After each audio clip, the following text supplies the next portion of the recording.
ඔබට කවදා හෝ කුතුහලයක් ඇවිල්ලා තියෙනවද ඔබේ ගෙදර ඉන්න පූසා ඔබ මොන වගේ පුද්ගලයෙක් ලෙස දකිනවද කියලා.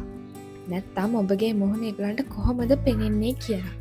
ඉතින් අපි අද කතා කරමු පූසන් මිනිසුන්ව සංජානනය කරගන්නේ කෙසේද කියලා. මිනිසුන් ලෝකය දකින ආකාරයට නෙවෙයි බලලුන් ලෝකය දකින්නේ. ඒගොල්ලන්ගේ ඇස් පෙනීම අපිට වැඩිය ගොඩක් වෙනස්.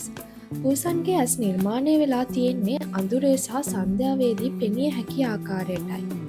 ඒ නිසා පූසන්ගේ වර්ණ දර්ශනය එතරම් පැහැදිලි නෑ. මිනිස් ඇසට පෙනෙන්නේ ආලෝකයේ වර්ණ 3ක් පමණයි.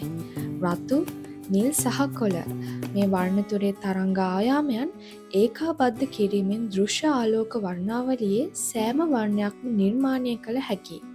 නමුත් පූසන්ට නිල් සහ කොළ වර්ණ හොඳින් පෙනුනත් රතු සහ රෝස වර්ණ අඳුරු සහ නොපැහැදිලිවටයි පෙනෙන්නේ. ඒ වගේම බලලුන්ගේ ඇස් පෙනීමේ තියුණු බව අඩුයි. අඩි 6ක් පමණ දුරින් සිටින බලලෙකුට මුහුණේ සියුම් අංග ලක්ෂණ නිසියාකාරව පෙනෙන්නේ නැහැ.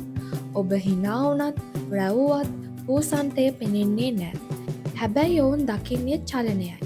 ඔබගේ අත් හෝ ඇස්වල සෙලවීමක් පවා ෂණයෙන් ග්‍රහණය කරගන්න පුළුවන් හැකියාවක් ඔවුන්ට තියෙනවා.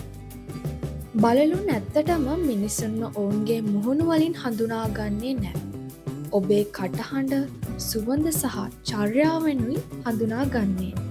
ඒගොල්ලන්ට මිනිසුන්ව පේන්නේ උස චලනය වන නොපැහැදිලි ඡායාවක් ලෙසයි.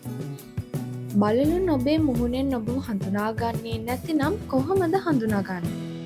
ඇත්ත වශයෙන්ම ඔවුන් තමන් ජීවත් වන පරිසරයේ මතකය සටහන් කරගැනීමේ ප්‍රවීණයන්.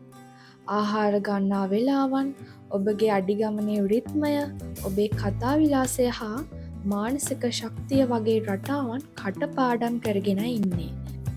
මේ වගේ අන්තර්ක්‍රියා කිරීමෙනුයි ඔවුන් මිනිසුන්ව හඳුනාගන්නේ.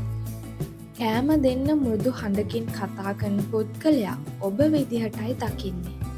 හැසිරීම, කටහඬ සහ සුවඳ වගේ සාධක ඔස්සේ තමයි මිනිසුන්ව වෙන්වෙන් වශයෙන් හඳුනාගන්නේ. බලලුන් සිතන්නේ ඔබ ඔවුන්ගේ කෙනෙක් කියලයි.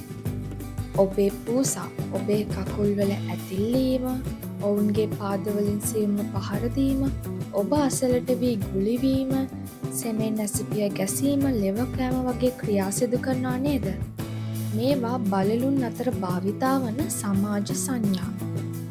ඔබේ බලලා ඔබට සලකන්නේ ඔවුන්ගේ කණ්ඩායමේ, පවුලේ නැත්නම් කොලනියේ කොටසක් විදිහටයි.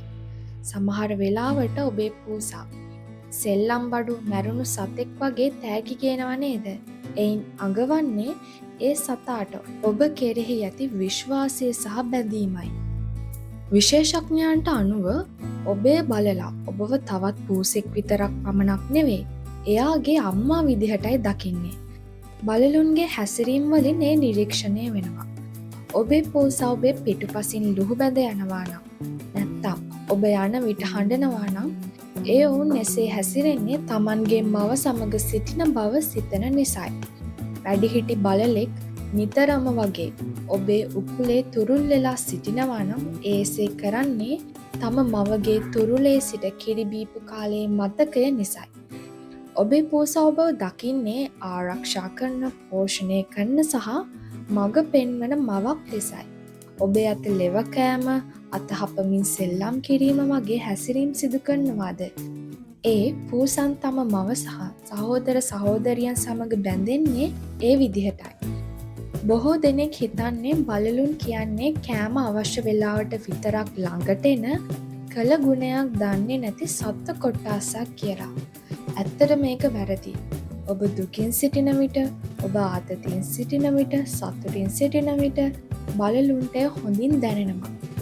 ඔබ දුකින් සිටින විට නිතර ඔබ අසල ගැවසෙමින් ඉන්නේ ඒකයි. ඊළඟ වතාවේ ඔබේ පූසා ඔබේ ඇස් දෙස බලා ඔබට කතා කරනවා නම් මතක තබා ගන්න ඔවුන් ඔබව Tamanගේ පවුලක් විදිහට දකින බව.